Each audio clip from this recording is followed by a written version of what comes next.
ইনভেস্টমেন্টকে ওনারা কীভাবে দেখছেন, বাংলাদেশি ইনভেস্টমেন্ট ক্লাইমেটকে ওনারা কীভাবে দেখছেন, ওনারা কি মনে করছেন আমরা করলে বাংলাদেশ আরও বেটার একটা ইনভেস্টমেন্ট ক্লাইমেট হিসেবে পরিণত হবে।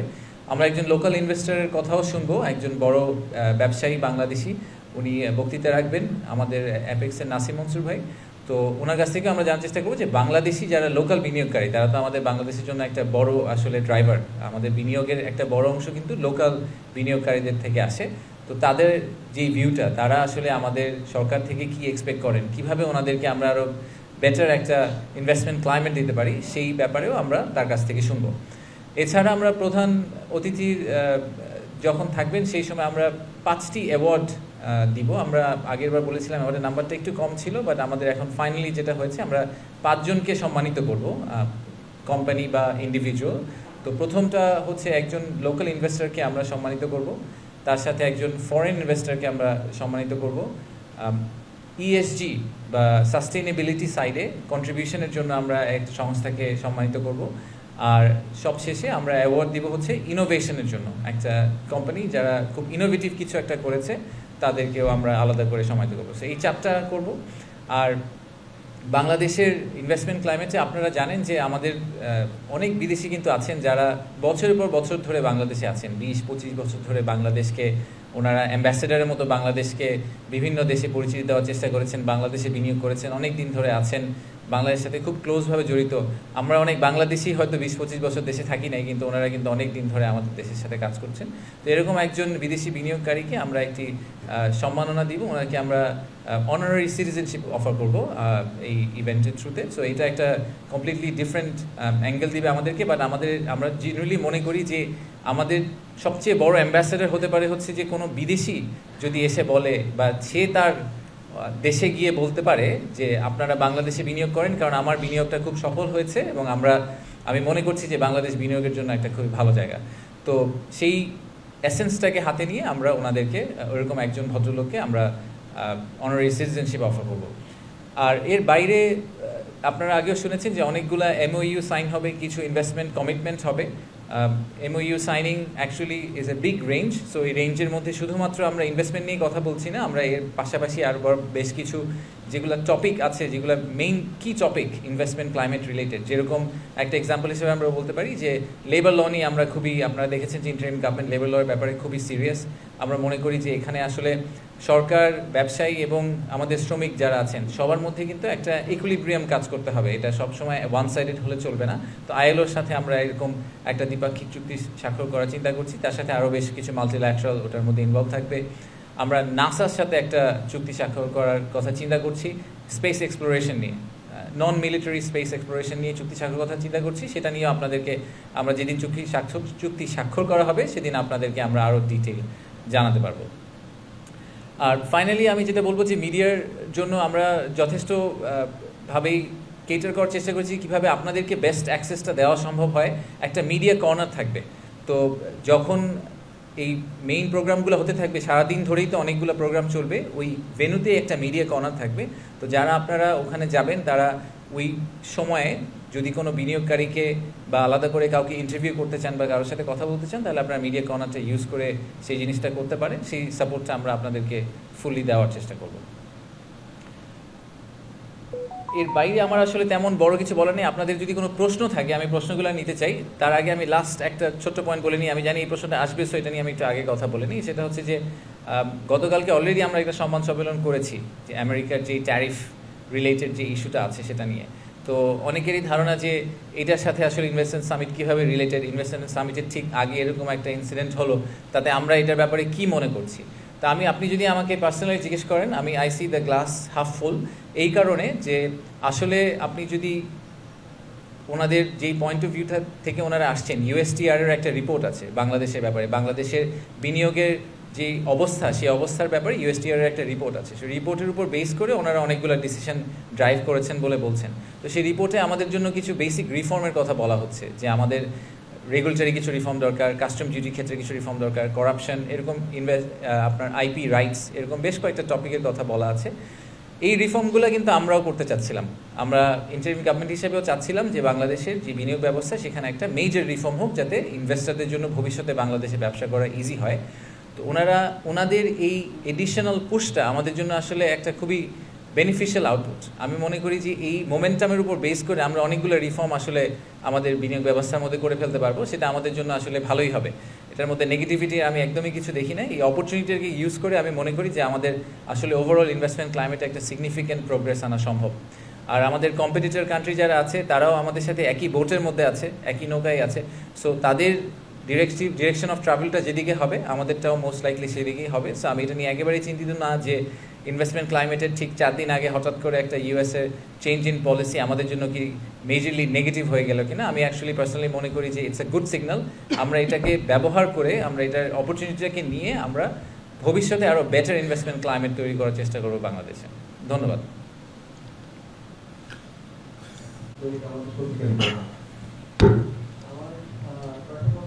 আমাদের দেশে বেশি সময় ধরে পরিস্থিতি চলছে, পরিস্থিতির কারণে আমাদের সুদের হারও বেশি।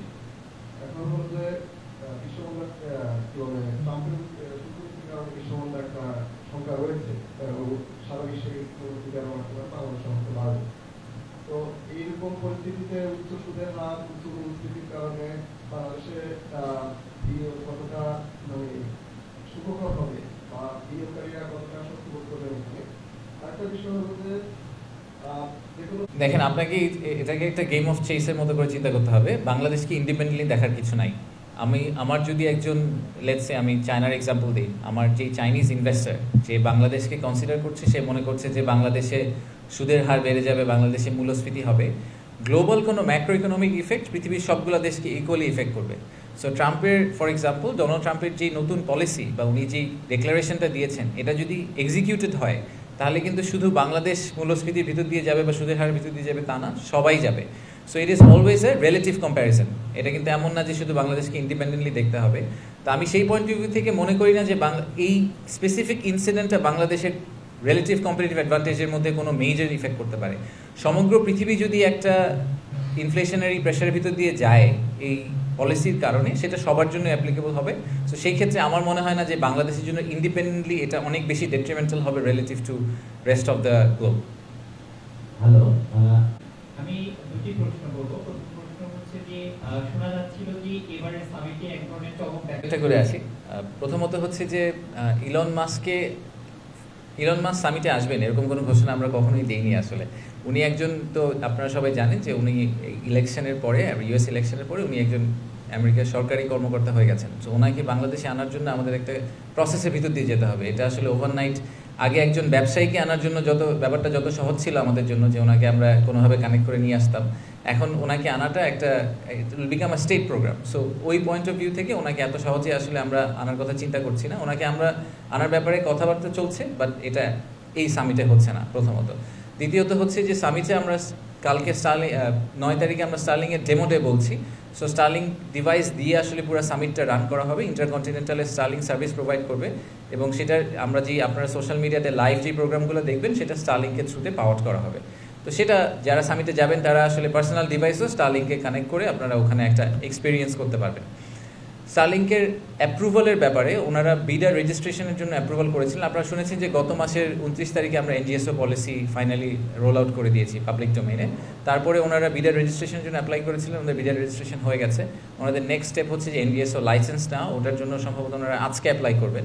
তো আমরা চেষ্টা করবো যত দ্রুত সময়ের মধ্যে সম্ভব ওনাদেরকে এনজিএসও লাইসেন্স, অবভিয়াসলি আমাদের রুলস অ্যান্ড রেগুলেশনস মেনে ওনারা যদি অ্যাপ্লাই করে থাকেন তাহলে আমরা ওনাদেরকে এনজিএসও লাইসেন্সটা দিয়ে দিব। দিয়ে দেওয়ার পরে কমার্শিয়াল অপারেশন ওনারা তার পরের দিনই যেতে পারেন। তাতে আর আমাদের সাইড থেকে যেই কমিটমেন্টটা ছিল সরকারের পক্ষ থেকে যে আমরা 90 দিনের মধ্যে ওনাদেরকে ব্যবসা করার ব্যবস্থাটা করে দিব, সেটা কিন্তু আমরা এনজিএসও লাইসেন্স দিয়ে দেওয়া হয়ে গেলে ওনাদের জন্য ইটস রেডি টু গো। তো তারপরে ওনারা হয়তো ওনাদের ডিভাইসগুলো ইম্পোর্ট করে আনতে ওনাদের একটু সময় লাগতে পারে, বা ওনারা যদি এখানে কি মডেলে অপারেট করবেন, ওনাদের শপটা দেখতে কীরকম হবে সেই সব ব্যাপারে হয়তো ওনারা কিছু ডিসিশন নেবেন। But in theory they should be ready to go very soon. পার্বত্য চট্টগ্রামের ব্যাপার আপনি যেটা বললেন যে দেখেন, আমি মনে করি যে অ্যাক্সেস টু ইন্টারনেট এখনকার যুগে ইটস আ রাইট। আমাদের সবাইকে এই রাইটটা দেওয়া উচিত। তো সেটা আমাদের পার্বত্য চট্টগ্রাম হোক, কুড়িগ্রাম হোক, যেখানেই হোক, একটা প্রাইমারি স্কুলের ছাত্র হোক, সবার জন্যই এই অ্যাক্সেস টু ইনফরমেশনটা থাকা জরুরি। তো আমরা এটা সবার জন্য সেই জন্যই ওপেন করে দিতে চাই, ঠিক যেভাবে আমরা পানি খাই, আমরা শ্বাস নিতে পারি, আমার মনে হয় অ্যাক্সেস টু ডেটা এবং ইন্টারনেট ওয়ার্ল্ড ইজ নেসেসিটি। তো সেটাই আমাদের পারপাস। তো সেই পারপাসের উপর বেস করেই আমরা এনজিওসি পলিসিটাকে রোল আউট করার চেষ্টা করছি। Thank you. এগুলা থেকে কোনো আউটপুট এসেছে কিনা আমি পিছের গল্পে আসলে যেতে চাই না। আই এম মোর কিন অন 5ই আগস্টের পরের কথাবার্তা নিয়ে আমরা কথা বলি, আমি পিছের কোনো ডিসকাশন করে খালি সময় নষ্ট করতে চাই না। দ্বিতীয়ত হচ্ছে যে এবার কারা আসবেন, সরি আপনি একটা প্রশ্ন করেছিলেন, আমি প্রশ্নটা মনে হয় মিস করে গেছি, যে বড় কোম্পানি কারা আসবেন। আমাদের কিছু বেশ বড় বড় বায়ার আসবেন। আমরা বলেছি আগে যে জারা বা ইন্ডিটেক্স যে কোম্পানিটা আছে তারা আমাদের one of the biggest garment buyer. Giordano বলে একটা কোম্পানি আছে, তারাও একটা বড় রিটেলার, তারা আসবেন। আমরা স্যামসাংয়ের খুব সিনিয়র একজন ভদ্রলোক আসবেন। আমরা বেশ কিছু বড় বড় ভেঞ্চার ক্যাপিটাল ফার্মের যারা হচ্ছে আর্লি স্টেজ স্টার্ট আপদেরকে ফান্ড করেন, সেখানে অনেক বড় বড় বেশ কিছু ভিসির ওনাররা আসবেন। সেই সাথে আমরা আশা করছি যে বেশ বড় বড় কিছু কংগ্লোমারেট যাদের টোটাল জিডিপি আসলে তাদের টোটাল রেভিনিউ যোগ করলে প্রায় আমাদের জিডিপি সমান হয়ে যায়, এরকম বড় বেশ কিছু কংগ্লোমারেট আসবেন। চায়না থেকে সিসি, সিআরবিসি, পাওয়ার চায়না, এরকম বেশ বড় কিছু কোম্পানি আসছেন। আবার আমেরিকা থেকেও এক্সেলারেট এনার্জির প্রেসিডেন্ট থেকে শুরু করে বেশ কিছু সিনিয়র লোকজন আসছেন। So the pool is very strong. তো নেক্সট প্রশ্নটা হচ্ছে যে আসলে এই সামিট করেই কি তার মানে কালকে থেকে হঠাৎ করে আমরা $10 বিলিয়ন একটা ইনভেস্টমেন্ট গ্যারান্টি দিয়ে ফেলবো কিনা? ব্যাপারটা কিন্তু সেরকম না। আমি এই জন্য আবার বারবার বলছি যে আমাদেরকে প্রথমে যেটা ঠিক করতে হবে সেটা হচ্ছে যে আমাদের ন্যারেটিভটা ঠিক করতে হবে।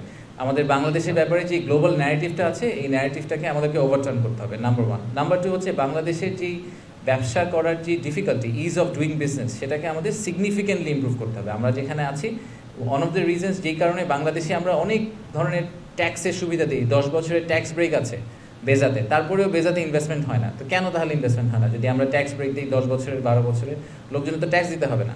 ইনভেস্টমেন্ট হয় না কারণ একজন বিনিয়োগকারী যখন একটা দেশে বিনিয়োগ করার কথা চিন্তা করেন, তখন তাকে এটাও চিন্তা করতে হয় যে উনি বিনিয়োগটা করে আসলে বিনিয়োগটা দেশ থেকে বের করতে পারবেন কিনা, বিনিয়োগটা করতে ওনার কত সময় লাগবে, সেই বিনিয়োগ করার জন্য উনি আসলে যথেষ্ট পরিমাণ সাপোর্ট সরকার থেকে পাবেন কিনা, ইউটিলিটি সার্ভিসেস পাবেন কিনা, এই সবগুলো প্রশ্নের উত্তর কিন্তু আমরা খুব ক্লিয়ারলি ওনাদেরকে দিতে পারি না। কারণ হচ্ছে আমাদের এইসব বিভিন্ন কেসে আমাদের নিজেদেরই কিছু সমস্যা আছে। সেই সমস্যাগুলো যদি আমরা সমাধান করি, রাইট ন্যারেটিভটা সেট করি, তাহলে এই পাইপলাইনটা ওভার টাইম বিল্ড করবে। বিরাট একটা ইন্টারেস্টিং জিনিস আপনাদেরকে আমি বলি, সেটা হচ্ছে যে বিনিয়োগ উন্নয়ন কর্তৃপক্ষের তো আমার পার্সোনাল, আমি ব্যাংক থেকে এসেছি, আপনাদেরকে আমি আগে বলেছি, আমার পার্সোনাল ভিউ হতো যে যখনই যে কোনো অর্গানাইজেশন যারা বিনিয়োগ নিয়ে কাজ করবে, যাদের একটা পোটেনশিয়াল একটা ইনভেস্টর পুল আছে, তাদের তো একটা বেসিক লিস্ট থাকার কথা, যে আমি আজকে বলবো যে আগামী 2 থেকে 3 বছর এই 30টা 50টা বা 100টা কোম্পানিকে আমি ট্র্যাক করব, কারণ ওনারা বলেছিলেন ওনারা বাংলাদেশে ইনভেস্টমেন্ট করতে ইন্টারেস্টেড। তো ওনারা আসলে তারপরে কি করছেন, ওনাদেরকে আর আমি কিভাবে সাহায্য করতে পারি বাংলাদেশে ইনভেস্টমেন্ট করার জন্য, এরকম কোনো ট্র্যাকার বা পাইপলাইন কিন্তু বিরাতে নাই এই মুহূর্তে। সো এগুলো খুবই এলিমেন্টারি ফাউন্ডেশনাল জিনিসপত্র, এইসব জিনিস আমরা এতদিন করে আসি না, এগুলোকে আমাদের এই ফাউন্ডেশনাল জিনিসগুলোকে দাঁড় করাতে হবে। এই সামিটটা যখন আমরা করবো, এখান থেকে যেই ট্র্যাকারটা তৈরি হবে, যে পাইপলাইন তৈরি হবে, যে ঠিক আছে এই 100টা কোম্পানি এসেছিল, এরা সবাই আগ্রহ দেখিয়েছে, এরপর এই আগ্রহ থেকে মেটেরিয়ালাইজেশনে যাওয়ার জন্য আমাদের আর কি করতে হবে। সো আমরা এখান থেকে একটা পুরোপুরি একটা একটা প্রজেক্ট ওয়ার্কের মতো পাবো এই পাইপলাইনের উপর বেস করে, যেটাকে আমরা নেক্সট 6 থেকে 12 মাস বা 18 মাস ট্র্যাক করার চেষ্টা করবো এবং এদেরকে বাংলাদেশে ল্যান্ড করানোর চেষ্টা করবো। ধন্যবাদ। যদি ক্যাটাগরিক্যালি এটাকে আরও ক্রিস্টালাইজ করার চেষ্টা করি, তাহলে মেইন সমস্যাটা আমাদের গ্যাস সাপ্লাইতে। তো বাংলাদেশের টোটাল গ্যাস সাপ্লাইয়ের 50% আমরা নিজেরা এক্সট্র্যাক্ট করি, আর বাকি 50% আমাদেরকে ইম্পোর্ট করতে হয়। তো আপনারা রিসেন্টলি দেখেছেন, এবং তার ইম্পোর্ট করা গ্যাসের ক্ষেত্রে একটা বড় সমস্যা আমরা ফেস করেছি, যেহেতু আমাদের একটা ডলার ক্রাইসিস ছিল, একটা ফরেন কারেন্সি ক্রাইসিস ছিল। সেই ক্রাইসিসটার কারণে অনেক সময় আমরা পেমেন্ট করতে পারিনি। পেমেন্ট করতে না পারার কারণে আমাদের একটা রেপুটেশনাল ইস্যু হয়ে গেছিলো, যে কারণে আমরা যখন নতুন কার্গো জন্য সাপ্লায়ার কন্ট্রাক্টের জন্য যখন আমরা আরএফপি করছি, তখন আমরা আসলে ভালো প্রাইসে ভালো কোয়ালিটির কার্গো পাচ্ছিলাম না।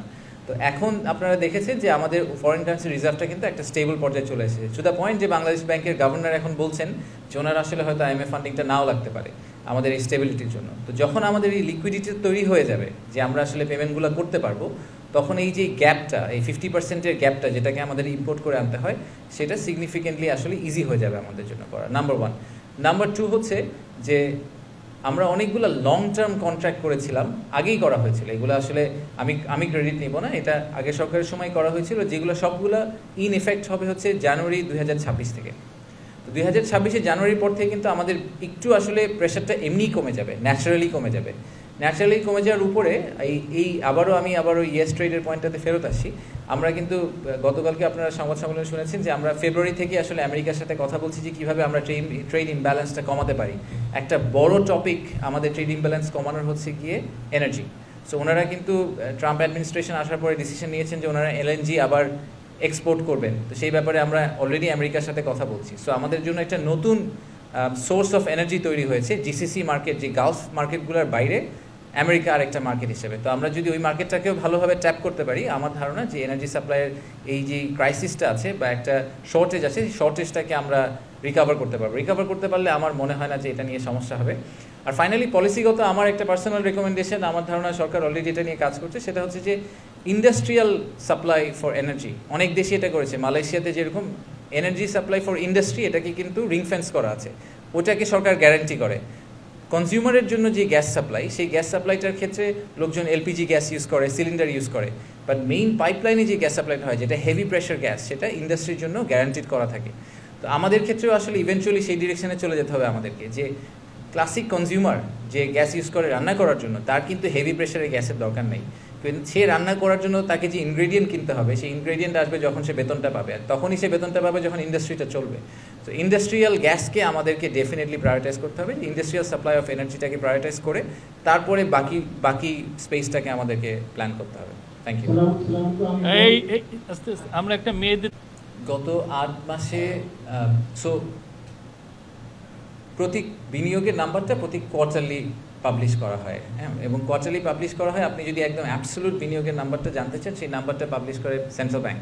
কারণ আমাদের যে বিনিয়োগের যে ক্যালকুলেশন মেথোডোলজি, সেটা নিয়েও আমার কিছু পার্সোনাল ব্যাপার আছে, পার্সোনাল ভিউ আছে, বাট আমি অত টেকনিক্যাল ডিটেলে আজকে যাব না। বিনিয়োগের যে 3টা মেইন অ্যাভিনিউ আছে, যেটাকে আমরা গ্রস ইনভেস্টমেন্ট বলি, সেই গ্রস ইনভেস্টমেন্টকে 3 ভাগে ভাগ করা হয়। একটা হচ্ছে গিয়ে আপনার যে এডিশনাল লোন নিই, আমরা ফরেন কারেন্সি ফাইন্যান্সিং নিই, সেটাকেও আমরা বিনিয়োগ হিসেবে দেখাই।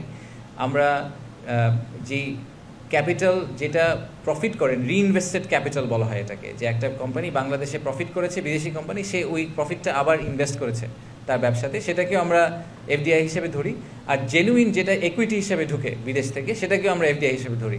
তো এটার মধ্যে আসলে হাই কোয়ালিটি এফডিআই হচ্ছে লাস্টেরটা, যেটা ইকুইটি হিসেবে শেয়ার হোল্ডিং হিসেবে বাইরে থেকে ঢুকেছে। বাকি দুইটা কিন্তু হাই কোয়ালিটি, ওগুলো অনেকগুলো বের হয়ে যেতে পারে, অনেকে জোর করে করছেন কারণ আমরা রিপ্যাট্রিয়েট করতে দিচ্ছি না বলে, ডলার ক্রাইসিসের কারণে। তো এই ব্রেকডাউনটা টেকনিক্যালি একটা ইস্যু, যেটা নিয়ে আমরা সেন্ট্রাল ব্যাংকের সাথে এই মুহূর্তে কাজ করছি। নাম্বারগুলোকে রিভাইজ করতে হবে, যে নাম্বারগুলো আমরা প্রিভিয়াসলি যেগুলোকে আসলে বেঞ্চমার্ক ধরে এসেছি, আমি পার্সোনালি মনে করি না সেগুলো রাইট নাম্বার। আপনার স্পেসিফিক কোয়েশ্চেনটার আনসার দেওয়ার জন্য যেটা বলতে হবে আমাকে, সেটা হচ্ছে যে আপনাকে অল্প কিছুদিন ওয়েট করতে হবে, কারণ ফার্স্ট কোয়ার্টারের নাম্বারটা এখনও আসলে পাবলিশ হয়নি। নাম্বার পাবলিশ হতে প্রায় 1-1.5 মাস সময় লেগে যায় সেন্ট্রাল ব্যাংকের। সো আমরা হয়তো এই এপ্রিলের মাঝামাঝি কোনো একটা সময় গিয়ে ফার্স্ট কোয়ার্টার এন্ড অফ মার্চের নাম্বারটা পেয়ে যাবো। ঠিক আছে, থ্যাংক ইউ। ব্যাংকিং সিস্টেমের যেই ক্রাইসিসটা, সেই ক্রাইসিসটা আপনি যদি ফিল্টার করার চেষ্টা করেন, দেখবেন যে বাংলাদেশের টপ কিছু ব্যাংক আছে যারা এই লাস্ট কোয়ার্টারে রেকর্ড প্রফিট ঘোষণা করেছেন। বাংলাদেশের লোকাল ব্যাংকের মধ্যে মনে হয় 5টা ব্যাংক প্রথমবারের মতো কত হাজার কোটি টাকার উপরে একটা প্রফিট ঘোষণা করেছেন, ওনারা ওই ক্লাবে ঢুকেছেন। সো এমন কিন্তু না যে পুরো ব্যাংকিং ইন্ডাস্ট্রি লস করছে। যারা ভালো ব্যাংক তারা অনেক প্রফিট করছে, যারা দুর্বল ব্যাংক তারা অনেক লস করছে। সো আমাদের মধ্যে একটা গ্যাপ তৈরি হয়ে গেছে। তো বিনিয়োগকারী যদি বাংলাদেশে আসেন এবং তিনি যদি হাই কোয়ালিটি বিনিয়োগকারী হন, ওনার ফাইন্যান্সিংয়ের অভাব হবে এটা একদমই মনে করি না। টপ টিয়ার ব্যাংকরা সবসময় টপ টিয়ার কাস্টমারদের জন্য they are very ready to do anything, এবং সেটাই আমি সবসময় দেখে এসেছি যে লিকুইডিটি পয়েন্ট অফ ভিউ থেকে যারা ভালো কোয়ালিটির বিনিয়োগকারী, তাদের আসলে ফাইন্যান্সিং নিয়ে কখনো ঝামেলা করতে হয় না। আমার মনে হয় না যে বাংলাদেশের লোকাল মার্কেটে, ক্রেডিট মার্কেটে বিনিয়োগ মানে লিকুইডিটির এরকম ইস্যু আছে ডোমেস্টিক মার্কেটে, যে একজন ভালো বিদেশি বিনিয়োগকারী বাংলাদেশে এসে আসলে লোন পাওয়ার অভাবে উনি বাংলাদেশে একটা ফ্যাক্টরি সেট আপ করতে পারবেন না। এটা হওয়ার সম্ভাবনা আমি মনে করি খুবই অল্প। আপনি যদি আমাদের হিস্ট্রিটা দেখেন, লাস্ট 50 বছরে যারা বাংলাদেশে বিদেশি বিনিয়োগকারী এসেছেন, আমি অনেকেরই নাম বলতে পারি। ধরেন আমরা ব্রিটিশ আমেরিকান টোব্যাকোর কথা বলি, আমরা ইউনিলিভারের কথা বলি, আমরা গ্রামীণ ফোনের কথা বলি, আমরা লাফার্জ হোলসিমের কথা বলি। যারা বাংলাদেশে এসেছেন তারা গ্লোবালি যেই রেটে প্রফিট করেন আর বাংলাদেশে ওনারা যেই রেটে প্রফিট করেন, এটার পার্থক্য কিন্তু অনেক। বাংলাদেশের রিস্ক প্রোফাইল ইজ হায়ার, কিন্তু at the same time return profile is also very high. বাংলাদেশে ব্যবসা করা কঠিন, কিন্তু বাংলাদেশে যদি কেউ ভালো ব্যবসা করতে পারে সে আবার ওই গ্লোবাল স্ট্যান্ডার্ডের চেয়ে অনেক বেশি প্রফিট নিয়ে বাংলাদেশ থেকে আসলে আউটরান করতে পারে বাকি ওনার কম্পিটিটরদেরকে। সো এবং যেইসব ইন্ডাস্ট্রিতে বিদেশি ইনভেস্টাররা এসেছেন তারা কিন্তু সেই সব ইন্ডাস্ট্রি ডমিনেট করেন ইনফ্যাক্ট আমাদের ক্ষেত্রে। সো আমি একদমই মনে করি না যে ভালো কোয়ালিটি ইনভেস্টর যারা বাংলাদেশে আসতে চান তারা ব্যাংকিং ক্রাইসিসের কারণে আমাদের যে মানে যারা দুর্বল ব্যাংক তারা যে ডিফিকাল্ট টাইমটা ফেস করছে সেটার কারণে ওনারা লিকুইডিটি পাবেন না। আমার ধারণা ওনারা খুব ইজিলি লিকুইডিটি ম্যানেজ করতে পারবেন। এবং এনসিপি, তো এই বিএনপি জামাত এনসিপি ওনারা প্রত্যেকেই কনফার্ম করেছেন যে ওনাদের রেপ্রেজেন্টেশন থাকবে সামিটের মধ্যে, ইনঅগ্রাল সেশনেও থাকবে এবং তারপরে ওনাদেরকে আমরা একটা ব্রেকআউট রুমের ব্যবস্থা করে দিয়েছি, একটা মিটিং রুমের ব্যবস্থা করে দিয়েছি, ওখানে ওনাদের লোকজন থাকবেন। আমরা ইনভেস্টরদেরকেও ওনাদের নাম বলে দিয়েছিলাম, অপশন দিয়েছিলাম যে ওনারা যদি বাইল্যাটারালি ওনাদের সাথে দেখা করতে চান তাহলে ওনারা দেখা করতে পারেন। তো সেই ক্ষেত্রে আমরা ওই মিটিংগুলোও আসলে সেট আপ করে দেওয়ার চেষ্টা করছি। আমি যতদূর শুনেছি ওনাদের কাছ থেকে পেরিফেরালি, সেটা হচ্ছে যে ওনারা নিজেরা একটা ভিউ নিয়ে আসছেন যে ওনারা যদি ক্ষমতায় আসেন বা পলিটিক্যাল গভর্নমেন্টে যদি ওনারা অংশ হন তাহলে ওনারা বিনিয়োগ ব্যবস্থাকে কিভাবে দেখছেন, ওনারা আর কি কি রিফর্ম করবেন বা এখন যে রিফর্মগুলো হচ্ছে এগুলোকে ওনারা কতটা সাপোর্ট করেন এবং বিনিয়োগকে ওনারা কতটুকু প্রাধান্য দেন, এইসব ব্যাপারে ওনারা নিজেদের একটা কমেন্ট্রি তৈরি করেছেন। সেই কমেন্ট্রিগুলো ওনারা ইনভেস্টরদেরকে শেয়ার করবেন। যেই কারণে আমরা এটা করার চেষ্টা করছিলাম সেটা হচ্ছে যে ইনভেস্টররা পলিটিক্যাল কন্টিনিউইটি ব্যাপারটা নিয়ে অনেক কনসার্ন রেজ করে অনেক সময়, যে এই ইন্টারিম গভর্নমেন্ট আমরা ধরেন 20টা রিফর্ম করে গেলাম, যে 20টা রিফর্ম আবার যদি পরের সরকার এসে ওই রিফর্মগুলোকে আবার উল্টা দিকে ফেরত নিয়ে যায় তাহলে তো আসলে বিনিয়োগ ব্যবস্থার কোনো উন্নতি হলো না। তো আমরা এটাই আসলে প্রুফ করার চেষ্টা করছি যে আমরা আসলে ওনাদের সাথে একসাথেই কাজ করছি এবং ওনাদের কনসেন্ট আছে এবং ওনারাও মনে করেন সবার জন্যই আসলে বিনিয়োগ ব্যবস্থার উন্নতি করাটা ইম্পর্টেন্ট। সো ওনারাও ওই সাপোর্টটা আমাদেরকে দিচ্ছেন এবং ভবিষ্যতেও বিনিয়োগকারীদেরকে দিবেন। এই পারপাসটাই আমরা আসলে ফুলফিল করার চেষ্টা করছি। আমরা খুব ভালো সাড়া পেয়েছি পলিটিক্যাল পার্টিগুলো থেকে। সো ওনাদের সবাইকে ধন্যবাদ এবং ওনাদেরকে আমরা মনে করি যে এই সামিটটা, কিন্তু আমি আগেও বলেছি সামিটটা আসলে যদিও বলা হচ্ছে বিডার অর্গানাইজ করা, বাট আই জেনুইনলি ফিল যে এই সামিটটা আসলে বিডা একা করেনি।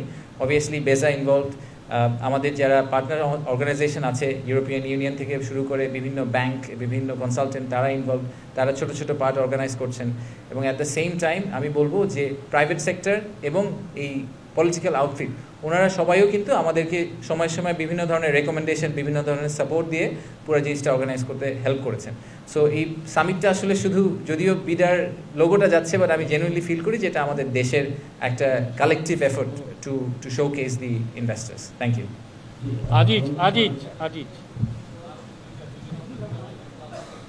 ধন্যবাদ। দেখেন আমাদের সামিটের এইবারে সবচেয়ে আমার মতে সবচেয়ে ইউনিক ফিচারটা হচ্ছে যে এই সামিটে ওয়ান ওয়ে বক্তৃতা খুব কম। আমরা আসলে স্টেজে দাঁড়িয়ে বেশি কথাবার্তা বলতে চাই না, আমাদেরকে একেবারেই না করলেই না ততটুকুই করা হয়েছে। বাট সামিট কিন্তু 4 দিনের সামিটকে যদি আপনি ডাইসেক্ট করার চেষ্টা করেন, প্রথম 2 দিন হচ্ছে ওনারা বিভিন্ন জায়গায় ঘুরে ঘুরে বাংলাদেশের যেখানে ওনারা ফ্যাক্টরি করতে পারবেন এরকম সাইট ভিজিট করছেন। হ্যাঁ, আগামীকালকে ওনারা চিটাগং যাচ্ছেন, মিরসরাই যাচ্ছেন, পরশু দিন ওনারা 2500 যাচ্ছেন। এগুলা কিন্তু কোনোটাই ওয়ান ওয়ে সেমিনার বা আপনি আমার কথা শুনেন আমি কি বলতে চাই এটাই শুনতে হবে এরকম কিছু না। ওনারা সরেজমিনে গিয়ে দেখছেন যে ওখানকার অবস্থা কি, ওনারা প্রশ্ন করতে পারেন, ওখানে যারা ফ্যাক্টরি আছে যাদের অলরেডি তাদের সাথে কথা বলবেন, সো ওটা এক্সপিরিয়েন্স করবেন। মেইন ইনঅগ্রেশন সেশনের পরে বাকি যে ব্রেকআউটগুলো হবে, যে 5টা সেক্টর নিয়ে আমরা মনে করছি যেখানে এফডিআই আসার সম্ভাবনা সবচেয়ে বেশি, যে renewable energy, agro processing, pharmaceutical, digital economy এবং টেক্সটাইল, এই 5টা সেক্টরে কিন্তু যেভাবে ডিজাইন করা হয়েছে সেখানে ম্যাচ মেকিং সেশনকেই সবচেয়ে প্রাধান্য দেওয়া হয়েছে। সো বাইল্যাটারাল কনভারসেশন করা, একজন আরেকজনের সাথে দেখা করা, একজন আরেকজনকে মিট করা, যাতে ভবিষ্যতে এখান থেকে একটা জয়েন্ট ভেঞ্চার তৈরি হতে পারে, সেটাকে টার্গেট করেই আসলে, এবং সরকারি অফিসারদের সাথে ওনাদের কথা বলা, যাতে ওনারা পলিসিগত কোয়েশ্চেন থাকলে ওই কোয়েশ্চেনগুলো ওনারা আনসার পেতে পারে। সো পুরাটা কি করা হয়েছে হচ্ছে আসলে আমরা যদি এটাকে সামিট বলছি, এবং এই সামিটের মধ্যে সেমিনার বা কনফারেন্স ফর্মের অংশ কিন্তু মাত্র 1 থেকে 1.5 ঘন্টা, বাকি পুরো সময়টাই হচ্ছে গিয়ে bilateral meetings. That's why we are calling it summit, because আমরা সব ইনভেস্টারকে এক জায়গায় নিয়ে আসছি, সব উপদেষ্টাকে এক জায়গায় নিয়ে আসছি, সরকারি সব কর্মকর্তাকে এক জায়গায় নিয়ে আসছি, আবার একই সাথে বাংলাদেশি ব্যবসায়ীদেরকেও আমরা এক জায়গায় নিয়ে আসছি, যাতে সবাই সবার সাথে পরিচিত হয়ে ভবিষ্যতে কোনো প্রজেক্টে কাজ করতে পারেন। ধন্যবাদ। ওয়াটার আন্ডার দ্য ব্রিজ, এটা একটা টপিক, এটা এসেছে, এটা আবার চলে যাবে। আমাদের ইনভেস্টমেন্ট, আমি যেটা বলেছি প্রথমে, investment decision is a long term decision. এটা একটা ছোট্ট ফ্যাক্টরের কারণে হঠাৎ করে বামে চলে যাবে, আবার ওভারনাইট ডানে চলে আসবে, এরকম হবে না। এই পুরোটা ক্যালকুলেট করেই লোকজনকে ডিসিশন নিতে হবে। আমি একটু করে এই ব্যাপারটা নিয়ে আগেও একবার টাচ করেছি। আমি জেনুইনলি মনে করি যে প্রথমত আমাদের প্রিপেয়ারনেস আগে থেকেই ছিল। আমরা ফেব্রুয়ারি মাস থেকে আসলে আমেরিকান গভর্নমেন্টের সাথে কথা বলছিলাম যে ট্রেড ব্যালেন্সটাকে আমরা কীভাবে রিব্যালেন্স করতে পারি। সো আমরা ইন এ ওয়ে, এবং আপনি জানেন কিনা আমি জানি না, যে যখন আমাদের হাই রিপ্রেজেন্টেটিভ গিয়েছিলেন তখন ওনাদের ইউএসটিআর থেকে বলেছে যে তোমরাই এই অ্যাডমিনিস্ট্রেশনে প্রথম দেশ যারা এসে বলেছো যে তোমরা ট্রেড ইমব্যালেন্সটাকে রিব্যালেন্স করতে চাও। এই কথাটা কিন্তু ওনারা ক্যাটাগরিক্যালি বলেছিলেন। সো আমাদের একটা হেড স্টার্ট আছে। এই কারণেই আমরা গতকালকে অস্থির হয়ে কালকেই চিঠি দিয়ে দিতে হবে এরকম কোনো স্টেপের দিকে যাইনি।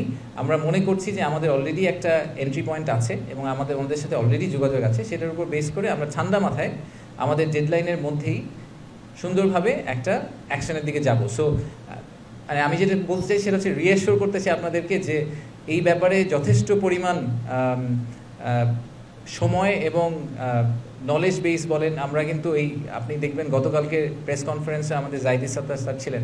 আমরা ইকোনমিস্টদের সাথে কথা বলছি, আমরা ইউএস অ্যাডমিনিস্ট্রেশনের সাথে কথা বলছি, আমরা প্রাইভেট সেক্টরের সাথে কথা বলছি, আমরা সরকারের ভিতরে কথা বলছি।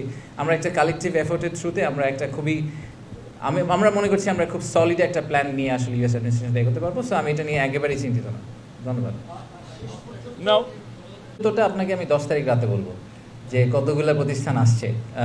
রেজিস্ট্রেশন যারা করেছেন তারা 100% আসতে পারবেন বলে আমি মনে করি না। লাস্ট মোমেন্টে আপনি দেখবেন আজকেই আমরা অ্যাকচুয়ালি ইনফ্যাক্ট কনফার্ম করেছি যে এই মুহূর্তে যাদেরকে আমরা রেজিস্ট্রেশন কনফার্ম করেছি প্রায় 40টা দেশ থেকে আমাদের বিদেশি ডেলিগেশন আসার কথা। এবং ডেলিগেশন আমি যেটা বললাম যে আমাদের টোটাল ক্যাপাসিটি আসলে হচ্ছে ইনঅগ্রেশন সেশনের 700, তার মধ্যে যদি আপনি কিছু উপদেষ্টা বা অ্যাম্বাসেডার বাদ দেন, আর তারপরে বাকি পুরাটাই হচ্ছে আসলে বিদেশি বিনিয়োগকারী এবং non resident Bangladeshi. So non resident বাংলাদেশের নাম্বারটাও বেশ বড়। এখন টোটাল ইনস্টিটিউশনের নাম্বার কতজন ফাইনালি অ্যাটেন্ড করলেন, তাদের থেকে আমরা কী ধরনের ফিডব্যাক পেলাম, কী ধরনের প্রমিস পেলাম, এই পুরো ব্যাপারটা নিয়ে আমরা সামিটের শেষের দিকে আপনাদেরকে আবার ডেকে একটা ফুল রিভিউ রিপোর্ট সাবমিট করব যে এখান থেকে আমাদের নেক্সট অ্যাকশন প্ল্যানগুলো কী হবে এবং কী ধরনের আমরা আসলে জেনুইন সাড়াটা পেয়েছি। Thank you. পুরোটা কি শেয়ার করবেন? আমাদের কি কি আছে, 4 দিনে কি হবে পুরোটা? আমরা একবার বলছি আগের দিন বলেছিলাম, আমি শর্ট করে বলি। আমাদের সামিট কালকে থেকে শুরু হচ্ছে। কালকে আমাদের বেশ দুইটা ট্র্যাকে আসলে জিনিসপত্র আগাবে। প্রথম ট্র্যাকটা হচ্ছে যে আমরা প্রায় 60 জনের বেশি উদ্যোক্তাকে নিয়ে আমাদের একটা স্পেশাল ফ্লাইট সেটা যাবে চট্টগ্রামে। সেখান থেকে আমরা কোরিয়ান ইপিজেড এবং মিরেশ্বরাইতে আমাদের ন্যাশনাল স্পেশাল ইকোনমিক জোন আছে, এই দুটো আমাদেরকে ভিজিট করে রাতের বেলা আবার ফেরত নিয়ে আসবো। এনারা হচ্ছেন সেই সব উদ্যোক্তা যারা মনে করছেন যে ওনাদের একটা ফ্যাক্টরি সেট আপ করতে হবে, ওনাদের আসলে জায়গা জমি লাগবে, ওনাদেরকে দেখতে হবে যে কী ধরনের সাপোর্ট সিস্টেম আমরা তৈরি করতে পারি। আর ইন প্যারালাল কালকে আমাদের ইন্টারকন্টিনেন্টালে স্টার্ট আপ কানেক্ট নামে একটা সারাদিনের প্রোগ্রাম আছে। সেখানে আসলে যেগুলো আর্লি স্টেজ স্টার্ট আপ এবং যেসব ভেঞ্চার ক্যাপিটালিস্ট আসছেন তাদেরকে একটা কংগ্রিগেশন করানো হবে। বেশ কিছু ম্যাচ মেকিং ইভেন্ট হবে, নেটওয়ার্কিং হবে, কিছু প্যানেল হবে, সব মিলিয়ে টিলিয়ে কালকে সারা দিনটা হচ্ছে আসলে ঢাকা শহরে হচ্ছে সারাদিনটা স্টার্ট আপদেরকে ফোকাস করে করা। 8 তারিখে সকালে আমরা সারাদিন পাঠাচ্ছি হচ্ছে আমাদের ইনভেস্টরদেরকে নারায়ণগঞ্জে 2500, যেখানে জাপানিজ ইকোনমিক জোন আছে। সেম আইডিয়া, ওনারা ফিজিক্যালি দেখবেন, ওখানে ফ্যাক্টরি ওনার যারা আছেন, যারা অলরেডি অপারেশনসে আছেন, তাদের সাথে কথা বলবেন, ভিজিট করবেন, বোঝার চেষ্টা করবেন যে what is on offer. So এটা হচ্ছে আমাদের 8 তারিখে প্রথম হাফে। সেকেন্ড হাফে আমাদের ওয়ার্ল্ড ব্যাংকের সাথে কিছু এঙ্গেজমেন্ট আছে এবং আইএলওর সাথে কিছু এঙ্গেজমেন্ট আছে। সেগুলো আপনারা যারা আসবেন সেদিন আমরা আরও ডিটেলে ডিসকাস করবো। ওনারা এফডিআই রিলেটেড আমাদের কিছু ফার্দার এঙ্গেজমেন্ট এবং ফিউচার প্রমিস, যেগুলো আমরা ওনাদের সাথে কীভাবে আমাদের ওভারঅল বিনিয়োগ ব্যবস্থাকে এবং ইনভেস্টমেন্ট ক্লাইমেটকে ইমপ্রুভ করতে পারি, এইসব ব্যাপারে ওনাদের সাথে আমাদের কিছু চুক্তি স্বাক্ষরিত হবে। 9 তারিখ আমাদের মেইন ইভেন্ট ডে। 9 তারিখে সারাদিনের প্রোগ্রাম খুবই বিজি। একই সাথে উদ্বোধনী অনুষ্ঠানটি ছাড়া 10টা থেকে 11:30 পর্যন্ত বাকি সারাদিন আসলে মাল্টিপল প্রোগ্রামস চলবে, 3-4টা প্রোগ্রাম প্যারালালি চলতে থাকবে।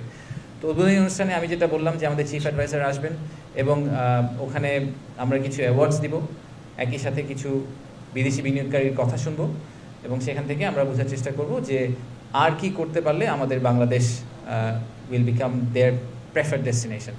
তারপরে আমরা একটা ছোট্ট ইউথ এন্টারপ্রেনারশিপের একটা ফেয়ারের মতো করেছি, একটা কনক্লেভের মতো করা হয়েছে। ওখানে আমাদের প্রধান উপদেষ্টা যে কিছু আর্লি স্টেজ কোম্পানিদের সাথে কথা বলবেন, ওটা আমাদের ইন্টারকন্টিনেন্টালের ভিতরেই হবে, বলে উনি ওখান থেকে চলে যাবেন। আর আমরা এটার ফলো অন হিসেবে রিনিউয়েবল এনার্জির ওই দিনের হচ্ছে ব্রেকআউটের মেইন ইস্যু। সো সেদিন সেকেন্ড হাফে রিনিউয়েবল এনার্জি নিয়ে কথাবার্তা হবে, বেশ কয়েকটা এমওইউ সাইন হবে, বেশ কয়েকটি কোম্পানি যারা ইনভেস্টমেন্ট প্রমিস করবেন তাদের সাথে আমাদের কিছু এমওইউ সাইন হবে, সেগুলো আমরা সব ওই 9 তারিখে করব। আর প্রধান উপদেষ্টা যদিও ওনার রেসিডেন্সে ফেরত যাবেন, কিন্তু যারা একেবারেই খুব সিনিয়র অফিসিয়াল আসছেন, যারা একেবারে যেরকম আমি কিছু এক্সাম্পল দিয়েছি আপনাদের কিছুক্ষণ আগে, তাদের সাথে উনি বাইল্যাটারালি বসবেন ওনার রেসিডেন্সে। So investment specific discussion bilaterally ওনার সাথে ওনাদের কিছু হবে। আপনারা সবসময় দেখেছেন যে আমাদের প্রধান উপদেষ্টা ইনভেস্টমেন্টের ব্যাপারে খুবই প্যাশনেট, তো উনি নিজেই চেয়েছিলেন যে যারা বড় উদ্যোক্তা আসবেন তাদের সাথে উনি যাতে বাইল্যাটারালি আলাদা করে বসতে পারেন এবং তাদের পয়েন্ট অফ ভিউটা জানতে পারেন। সো ফর এক্সাম্পল জার্মান একটা ডেলিগেশন আসবে, সেই জার্মান ডেলিগেশনের সাথে উনি আলাদা করে বসবেন, কোরিয়ানদের সাথে উনি আলাদা করে বসবেন, চাইনিজদের সাথে উনি আলাদা করে বসবেন, বিকজ প্রত্যেকটা গ্রুপের আবার ডিফারেন্ট এক্সপেকটেশন আছে বাংলাদেশের কাছ থেকে। আর 10 তারিখ will B A continuation of এই আমাদের ব্রেকআউটগুলো, যেখানে আমি বাকি যেগুলোর কথা বলেছি সেই কয়েকটা ব্রেকআউট হবে, আরও কিছু এমওইউ সাইনিং হবে। আর এর সব কিছুর মাঝখানে 9 তারিখ সন্ধ্যায় একটা প্লাগ আছে আমাদের, সেই প্লাগটা হচ্ছে আমাদের cultural journey Bangladesh through a different lens. এই প্রোগ্রামটার ব্যাপারে আমি পার্সোনালি খুবই এক্সাইটেড। আমার ধারণা যে বাংলাদেশের যে আমাদের পার্সোনাল যে আইডেন্টিটি, সেই আইডেন্টিটিটাকে এক্সপ্রেস করার জন্য খুব সুন্দর করে আমরা একটা প্রোগ্রাম দাঁড় করাতে সক্ষম হয়েছি মিনিস্ট্রি অফ কালচারাল অ্যাফেয়ার্সের সাথে। সেখানে আমরা যেটা করার চেষ্টা করছি যে একজন ক্লাসিক ব্যবসায়ীর পক্ষ থেকে তো বাংলাদেশকে দেখা একরকম, কিন্তু যারা ব্যবসায়ী এই ইনভেস্টমেন্ট কমিউনিটির বাইরে, ফর এক্সাম্পল যে একজন ফটোগ্রাফার, যে একজন মিউজিশিয়ান, যে একজন ফুটবল প্লেয়ার, তারা বাংলাদেশকে কীভাবে দেখেন, তারা বাংলাদেশের মানুষের আইডেন্টিটিকে কীভাবে দেখেন, যে একজন মিউজিশিয়ান সে কীভাবে দেখেন। সো বাংলাদেশের যে ওভারঅল পিকচারটা, বাংলাদেশি একটা মানুষকে যদি চোখ বন্ধ করে এই ইনভেস্টর যখন ফেরত যাবেন, উনি যখন চোখ বন্ধ করে বাংলাদেশি একজন স্টাফ মেম্বারের কথা চিন্তা করবেন, উনি মনে করবেন যে উনি বাংলাদেশে একটা অফিস দিচ্ছেন, সেখানে কান্ট্রি ম্যানেজার দেখতে কীরকম হবে, সে কী খায়, সে কী করতে চায়, সে কী পছন্দ করে, এই পুরো ভিউটা তাদেরকে আসলে আমাদেরকে দিতে হবে, so that they feel confident যে বাংলাদেশে যদি আমি একটা অফিস সেট আপ করি, সেই অফিসে যে লোকগুলো কাজ করবে সেই লোকগুলো আসলে আমার অর্গানাইজেশনকে খুব ক্লোজলি দেখে রাখবে। তো সেই পার্সপেক্টিভ থেকে আমরা 9 তারিখ সন্ধ্যায় ওনাদেরকে একটা ফুল কালচারাল ইমার্সিভ জার্নির ভিতরে নিয়ে যাবো। সো এই হচ্ছে আমাদের summary of the event. And প্রতিদিন শেষেই আমরা আসলে অল্প কিছুক্ষণ 15 মিনিট করে আপনাদের সাথে কথা বলবো, আপনাদেরকে ওই দিনের আপডেট দেওয়ার জন্য যে ওই দিন আমাদের প্রাইমারিলি কী হলো, কে আসলো, কোনো মেজর ধরনের অ্যানাউন্সমেন্ট হলো কিনা, সেই সব কিছুই আমরা ওই দিন বিকালে ইউজুয়ালি ডে এন্ডে আপনাদেরকে একটা ছোট্ট আপডেট দেওয়ার চেষ্টা করবো প্রেস টিমের সাথে একসাথে করে। ধন্যবাদ। Thank you.